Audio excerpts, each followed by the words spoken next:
Sahabat Lumbung, ini penting untuk sama-sama kita simak. Di mana beberapa hari yang lalu di podcastnya Bang Haji Roma Irama kembali menyinggung soal Pak Rizik bin Syihab dan Hanif Al-Athos yang koar-koar mengajak untuk pergi berjihad di medan perang yang ada di Palestina.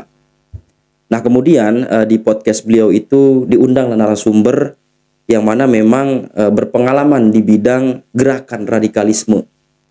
Nah, kemudian juga disinggung pula tujuan dari FPI yang kita tahu udah dibubarkan karena tidak sejalan dengan ideologi Pancasila. Nah, ini menarik, mesti dan wajib harus kita simak agar kemudian kita paham. Jangan sampai kemudian kita tertipu dengan gerakan-gerakan yang mengatasnamakan Islam, namun pada kenyataannya justru tidak sejalan oleh ideologi kita Pancasila. Nah, ini yang berbahaya, saudara. Jadi mari sama-sama kita simak. Saya sengaja singgung ini. Kemarin ini viral ya. Waduh, sahabat saya nih Muhammad Rizik Syihab di acara 212 212 ya, 212. Ya, 212. Beliau teriak-teriak dengan semangat yang luar biasa menghimbau kepada Presiden Prabowo untuk membuat pendaftaran rakyat Indonesia agar maju menyerang ke Palestina gitu kan. Wah, luar biasa. Sehingga banyaklah respon-respon di masyarakat. Kalau semangat jihadnya nyuruh-nyuruh orang itu mah gampang, Beb, katanya.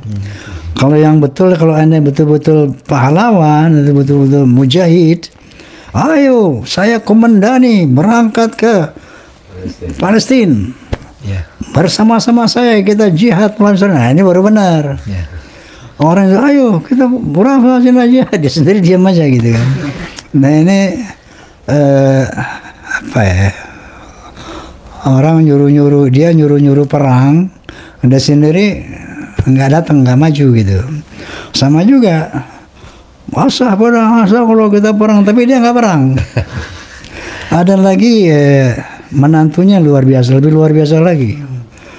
Seakan-akan memerintahkan seluruh negara-negara Islam, kerahkan tentara kalian, serbu itu Israel di Palestina. Dari Nabi, saudara, negara-negara Islam kirim pasukan kalian, jangan takut. Ini siapa dia gitu, merasa cucu Nabi banget gitu, menjadi komandan daripada seluruh umat Islam. Na'udzubillah min dzalik.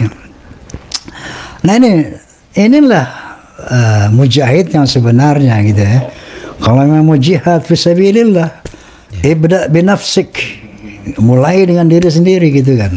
Ya, tapi kan sekarang sudah diatur, Pak Haji, bagi siapa yang berangkat ke tempat konflik itu bisa dipidana.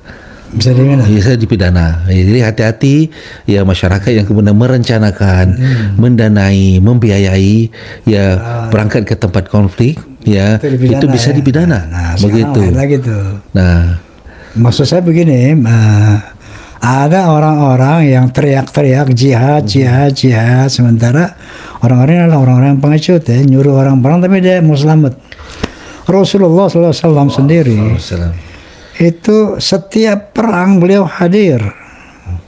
Perang Badar beliau memimpin peperangan, perang Uhud memimpin peperangan sampai berdarah ya. Nah, inilah contoh-contoh yang diajarkan Rasulullah SAW ketika kita mau mengajak orang berjihad.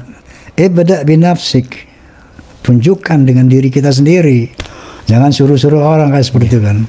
Nah, bahwa memang sekarang ini udah nggak boleh lagi orang nyelonong mau jihad begitu kan, nggak boleh. Karena bahaya seperti saya dahulu, Pak Haji, jangan terulang lagi. Betul. Saya berangkat ke sana dengan niat ingin jihad, tahu-taunya jadi teroris. Begitu kan? Awal niat mau berjihad, tapi ternyata sampai di sana saya sudah tahu bagaimana menggunakan senjata. Saya masuk dilatih dalam Akademi Militer Mujahidin Afghanistan. Lulus tahun 90, saya mahir perang, saya mahir buat senjata, saya mahir dalam taktik menggunakan peta dan segala macam. Ya, kemudian saya juga kemudian diangkat sebagai instruktur mengajar selama 3 tahun. Terus apa gunanya pengetahuan ini? Yang kemudian ternyata ya orang-orang yang dikirim ke Afghanistan itu gunanya lah untuk belajar, untuk mendapatkan pengetahuan militer yang banyak dan dibawa kembali ke Indonesia. Itulah yang terjadi pada saya dan kawan-kawan dahulu. Nah, sekarang apakah kita akan mengulangi lagi? Ya, di mana kemudian mereka yang sudah berangkat ke sana pulang terus merencanakan terjadilah aksi-aksi sesuatu di tanah air. Oke.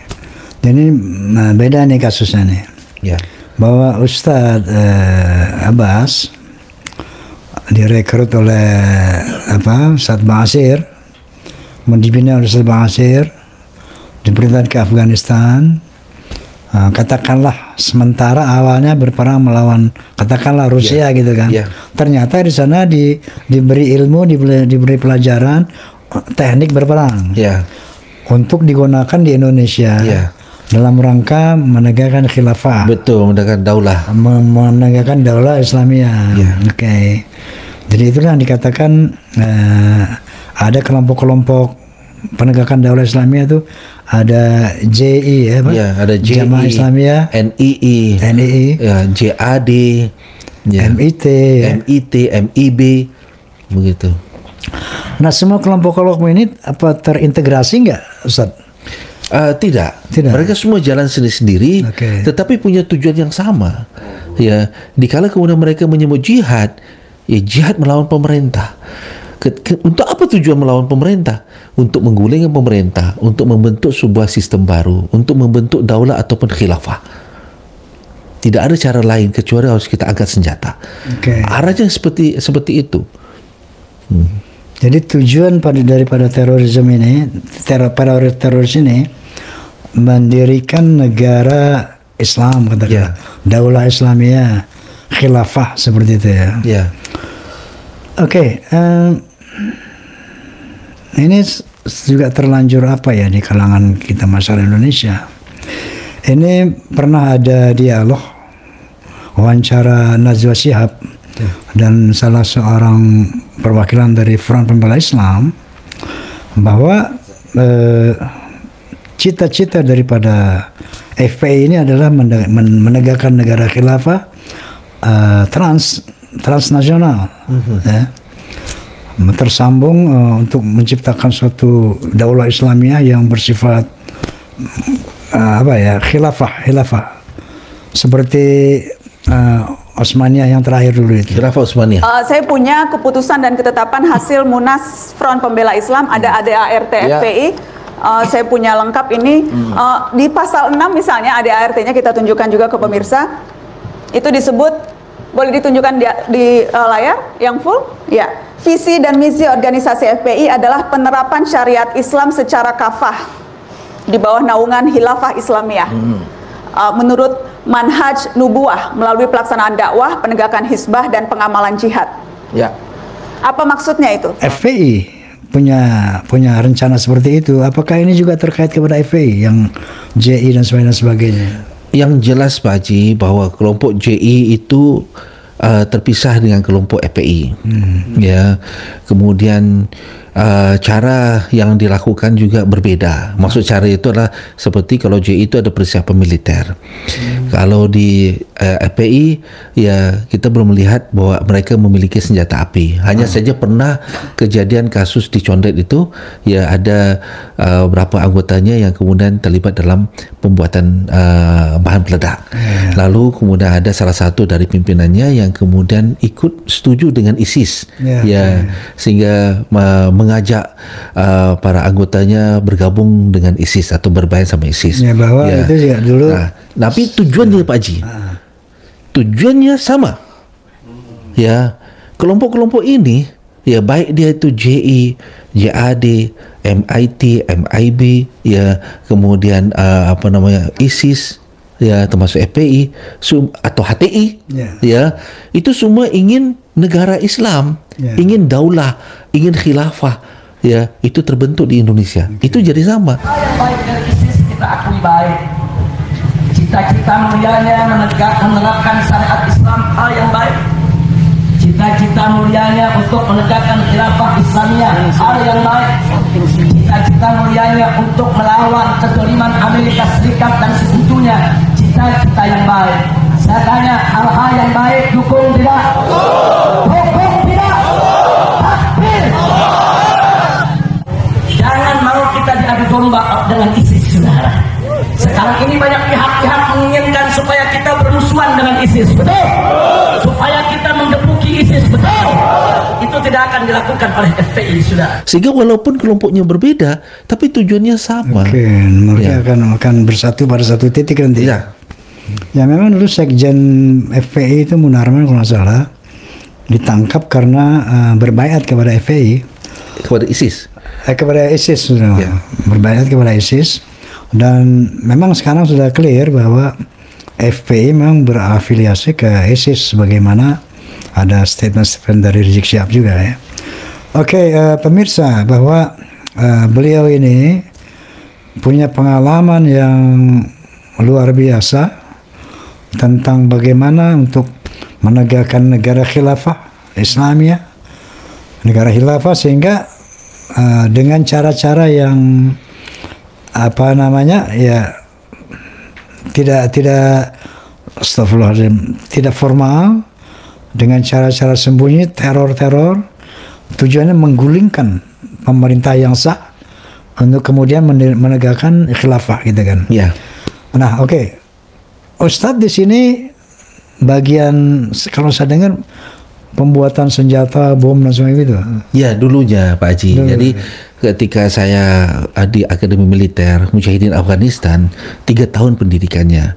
Dari 87 lulus tahun 90, lalu di sana diajarkan berbagai macam, dari senjata ringan sampai senjata berat, ya, termasuk bagaimana memproduksi, mengimprovisasi, ya, segala itu diajarkan.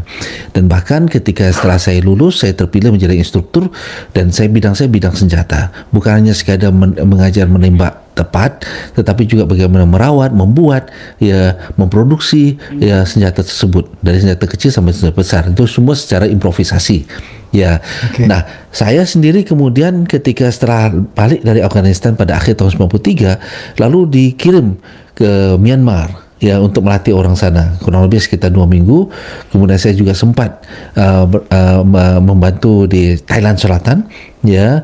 Kemudian pada akhir tahun 94 itu saya membuka camp di Filipina, membantu para separatis di sana, bahkan bukan sekadar melatih untuk menggunakan senjata dan membuat bahan peledak, tetapi juga punya laboratorium.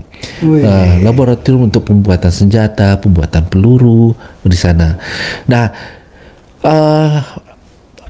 gunanya itu semua adalah sebagai persiapan. Memang JI itu ada di Indonesia, ada di Malaysia, tetapi di Filipina adalah bagian persiapan militer, dan itu sudah diberi tugas kepada saya untuk hal tersebut dalam penguatan Jamaah Islamiyah. Oleh karena itu, Jamaah Islamiyah ini adalah kelompok yang sangat berbahaya. Mereka bukan hanya menguasai dalam bidang perekrutan, ya, dan merekrut masyarakat supaya masyarakat mendukung misi mereka untuk membenci pemerintah, memusuhi pemerintah, ya, dan juga berharap supaya sistem pemerintah ini berubah karena mereka anti NKRI, anti Pancasila, anti Bhinneka Tunggal Ika, anti Undang-Undang 45. Ya, maka dengan persiapan, salah satunya adalah persiapan militer yang bertempat di daerah timur, dan saya diberi tugas saat itu. Timur itu maksudnya Filipina, Sabah, Kalimantan, Sulawesi Utara, begitu di sana. Nah, inilah yang disebut sebagai lintas negara, persiapan dalam pembentukan negara. Kapan digunakan itu? Ya, pada saat ada konflik, ya, di Indonesia, contoh seperti di Ambon tahun 98, JI masuk untuk memperbesar konflik tersebut. Konflik tahun 2000, ya, 2001 di Poso, ya, sebenarnya itu konflik lokal, tapi JI masuk memperbesar sehingga kemudian menjadi sulit bagi aparat dalam menggalang. FPI juga masuk di Poso itu. Ya, itu dia. Termasuk si Santoso yang membentuk MIT, itu dulunya dilatih oleh JI dahulunya itu di sana.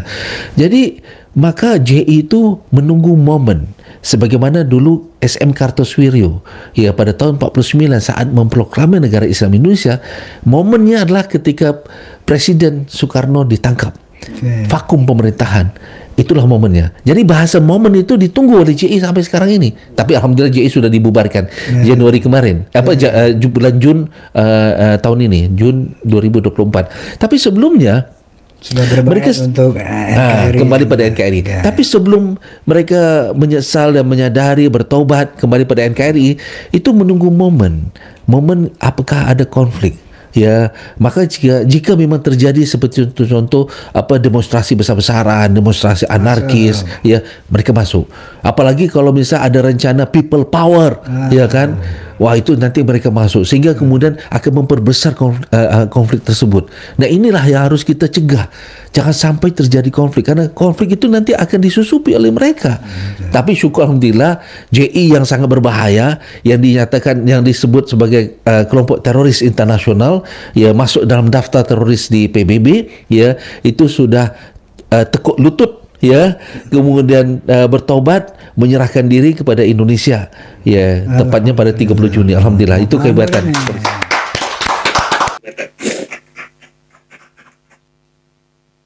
Ya, luar biasa. Ini penting kita ketahui, terutama kepada para santri, ya, kemudian para mahasiswa-mahasiswa Islam. Kadangkala kita tuh memang gampang sekali ikut-ikutan kepada gerakan-gerakan yang memang seakan-akan itu adalah gerakan Islam. Padahal kita tidak tahu, kemudian dia berafiliasi kemana, kemudian tujuannya apa. Dan ternyata banyak sekali gerakan-gerakan yang menggunakan kemasan Islam tapi nyatanya tujuannya itu sangat bertentangan dengan ideologi kita berbangsa yaitu Pancasila, saudara.